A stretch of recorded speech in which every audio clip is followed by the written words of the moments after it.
Back in high school, around the end of my junior year, I believe, it became popular to go on these adventures to haunted places.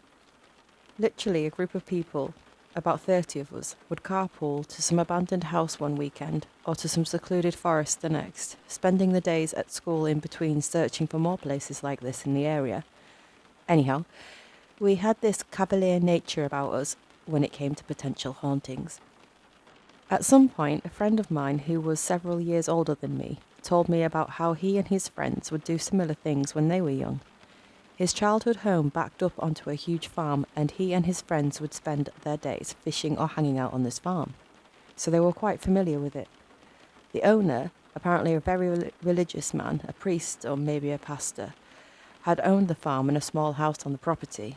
The story went that the owner had been locked up for murder and died in prison, leaving the farm to whoever. Upon hearing the news of this man's demise, my friend told me that he and his friends had decided to go into this house. I guess the windows had been busted out because they opened the door and walked in.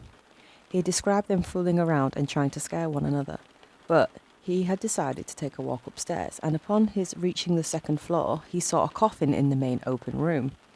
The way he explained it to me was that he didn't know what it was immediately, and sort of sauntered over to check it out, only to have the sudden flash of realisation that this was a coffin in an abandoned house. I suppose he and his friends made a quick retreat from the house. Of course, he told me this part of the story much better, peppering in more details about the man who owned the property that gave the story that mythical, supernatural sort of feel. I remember being frightened by his delivery and sincerity, though it is quite likely he had rehearsed it on occasion beforehand.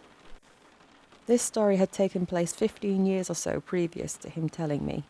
I told one of my adventurous cohorts the story, and we thought it would be a good idea to investigate it. I knew where this person had lived, so we assumed we could simply walk behind his house, find the farm, then find the house.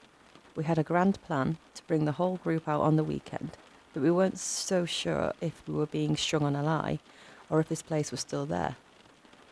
Anyhow, after football practice one weekday, he and I drove out to the street my friend lived on.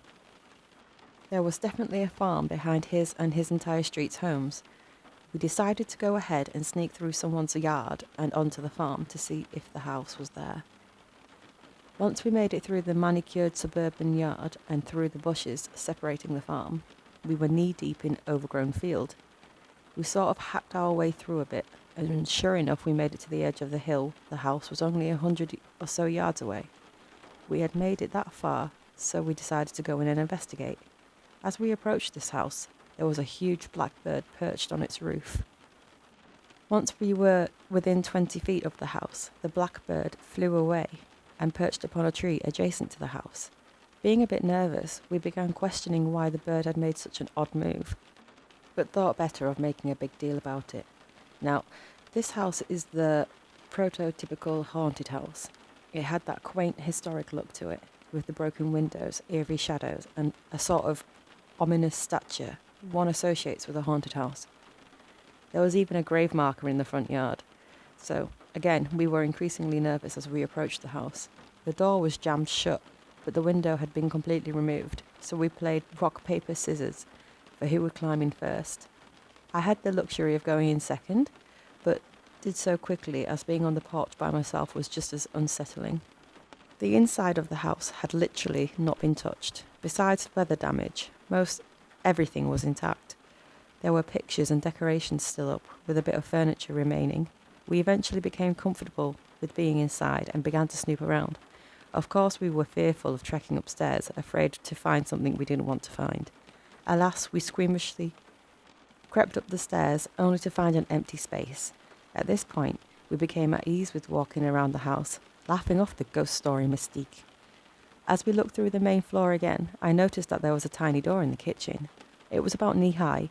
Undauntedly, we flung it open only to reveal a dark stone staircase that a person would literally have to crawl down.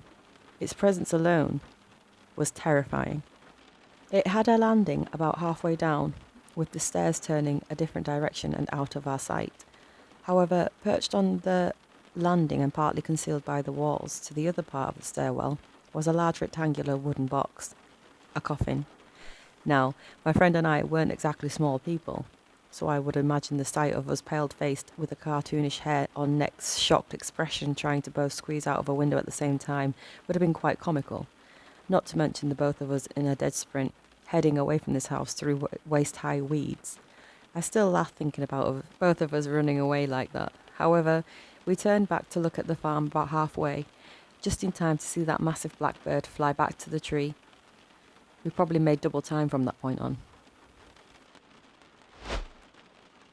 My dad tells a story, and I will try to do my best to recall the details.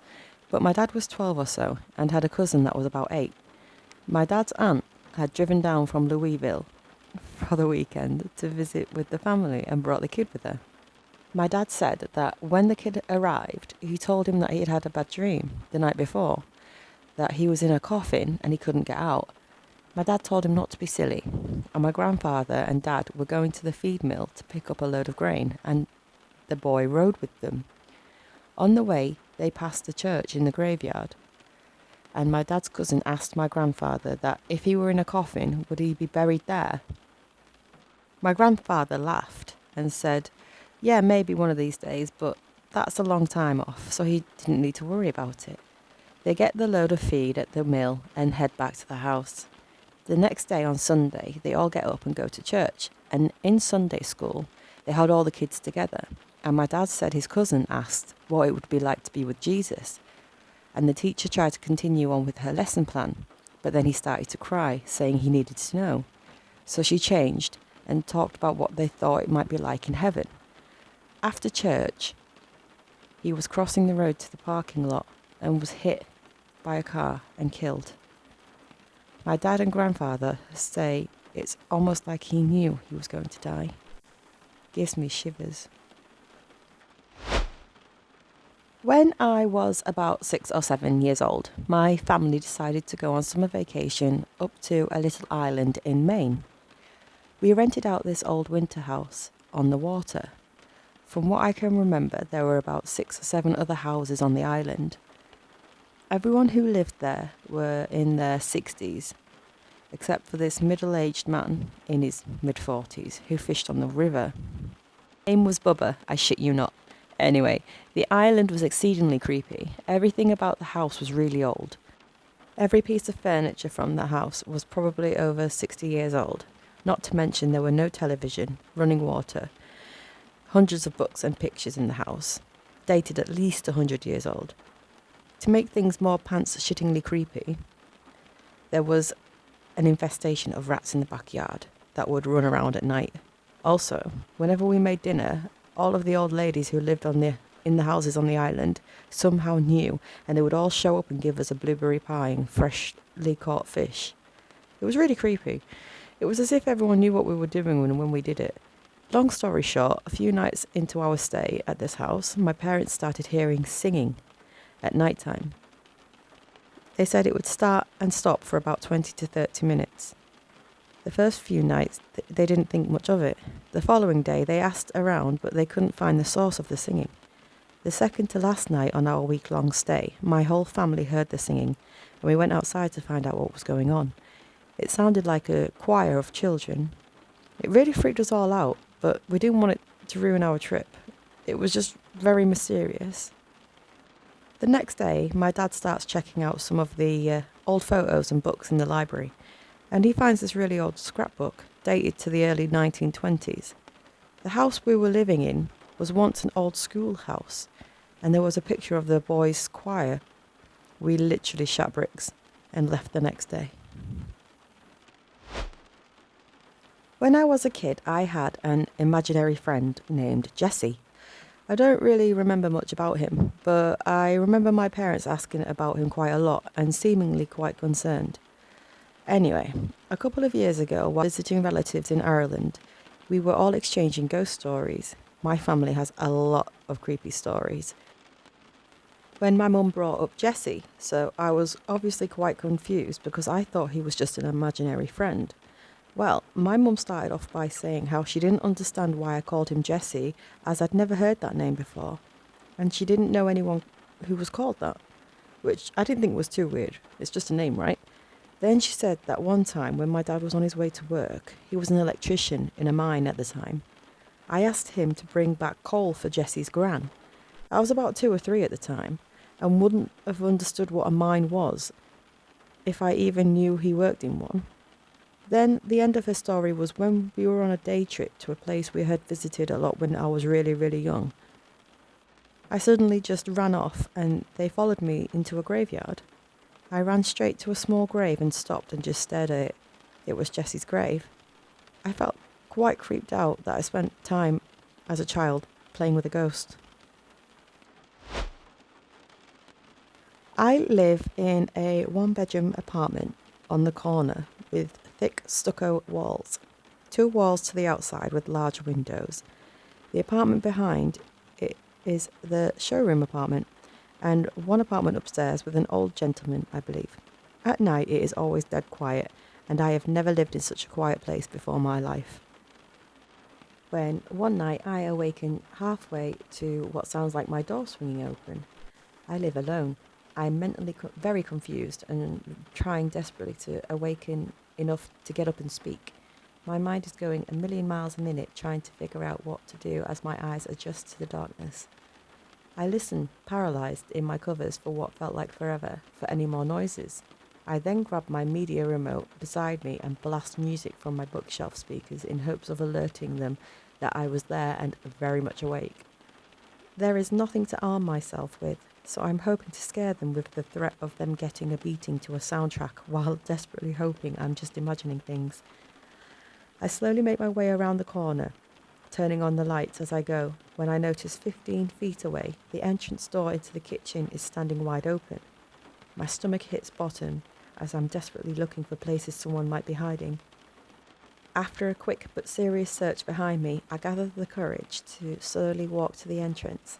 I close the door and think maybe I just didn't close it all the way and it blew open. I've never done this before and very rarely forget to bolt the door. When I look into the kitchen, I notice that the chair that I keep at the desk has been moved up against the refrigerator, which I know I did not do. I did a hardcore search of every spot in my apartment with the light on. It took me a while to convince myself that nothing was missing and no one was still there, and somehow I managed to get back to sleep. My stomach still drops thinking about it. I was cooking dinner a month before when I caught somebody breaking into my storage closet outside my bedroom. I now have a motion detecting night vision IP cameras, monitoring the rooms for me, and an IP cam app for my Android phone. I still hate it when I hear a noise at night and have flashbacks to that time. The house I used to live in was beyond haunted, though we never physically saw anything. When we first moved in, we were redoing the floor in the kitchen and the master bedroom. My husband at the time would leave for work and I'd be left alone in this house with no furniture, no floors and nothing to do. I can't explain it, but alone in that bedroom at night, I felt the most mind-numbing fear you could ever think of. I could not stay in that room. I bolted out of the house at 4 a.m. after he'd left and slept in the car with my dog until daylight, and that was just the first experience. A week or so later, the house was finished. We moved all the furniture in and I began sleeping in my real bedroom across the house. A friend and her husband moved in with us and the boys went away for training for 2 weeks because they were US Marines, leaving us girls to fend for ourselves. The first night comes and my friend comes running into my bedroom asking to sleep with me because her bed was shaking. I laughed it off thinking she was probably just sleepwalking and made room. No more than 5 minutes later, my bed starts shaking like an earthquake. We stayed completely frozen, waiting for it to stop. The next night, same thing. Night after night, our beds would shake and we were absolutely terrified. Her bedroom was the one I had slept in when we first moved in, the room I had felt the mind-numbing fear. She refused to sleep in there alone. She said she'd hear something like fingernails in the closet scratching from the ceiling all the way to the floor. Another night she went to sleep with her closet door closed and her fan off. She woke up an hour later to her door open and the fan on.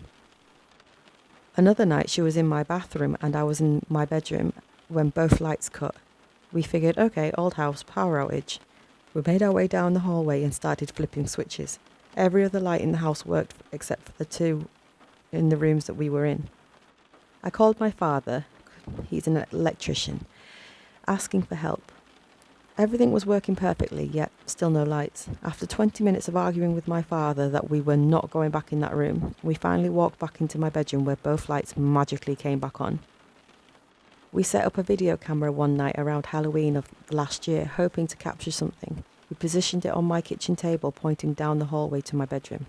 The first video had shadows crossing the walls when no one was around, and the picture would randomly distort and become fuzzy, then become clear again.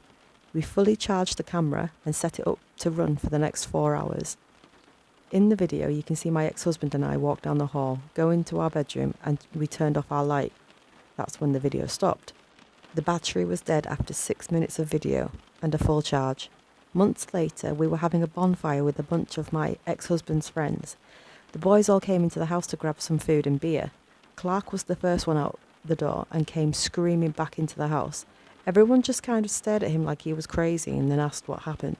He swore up and down that he'd seen 3 men in Civil War uniforms standing around the fire. Clark certainly wasn't drunk, but he was scared out of his mind. Activity slowed down after that, and just little things here and there would happen. Whatever it was got used to us and turned from scaring us to playing jokes on the new people who came over to spend the night. Their things would go missing. The couch or bed they would sleep on would shake, but my bed never did again. It almost became a joke around the house. We never did see anything though. My friend was once walking through a parking garage late at night. There was a man in a grey hoodie lying at awkward angles in the middle of the road. She was wary of approaching him. He croaked out for help, to be driven to the hospital. She saw a grisly head wound and decided to be a good Samaritan. She offered to put his bag into the trunk, but he remained silent. He threw his black bag at his feet in the passenger seat while she nervously got in the car. After 5 minutes in the direction of the hospital, she noticed the blood peeling off his face. She slowed to a stop, no traffic, and asked the man to check her back tyre because she thought the car was uneven. The minute the man got out of the car, she screeched off. She drove to the police station and they examined the car. The black bag contained a butcher's knife and a garbage bag. The man was never caught. When my mum was about 3 years old, my grandma and grandpa moved into an apartment on the 9th floor in downtown Columbus. After they moved in, she didn't have many friends, so she developed an imaginary friend named Kathy. Over the course of the year, her relationship with Kathy was getting a bit out of hand. She didn't want to play with anything or anyone else. My grandpa and grandma took her to counselling and to see a psychologist, but they just said it was normal childhood behaviour. She started blaming Kathy for things that got broke and messes that were made, and my grandpa had had enough. My grandpa went out to get a dog to occupy her time with instead of imaginary friends. So he goes out and gets a German Shepherd pup from the pound and brings it home. When he gets back, my mother is playing in the corner by the window with Kathy. As soon as he walks in, the dog stares straight at my mum and starts barking and snarling. All of the fur on his back is raised and he is ready to attack. My mum just starts screaming and all of a sudden the dog stops and my mum just starts crying. My grandparents are freaked the hell out at this point and ask my mum what happened, and she says that Kathy fell out of the window. After that, she never played with or mentioned Kathy again. Cut to a few months later, they are moving out of the apartment because my grandma, super religious, can't handle what happened. My grandpa talks to the landlord and somehow the story comes up about Kathy. The landlord is shocked and tells him that the tenants before had moved out after their 5-year-old daughter had fallen out of the window and died. And her name was Kathy.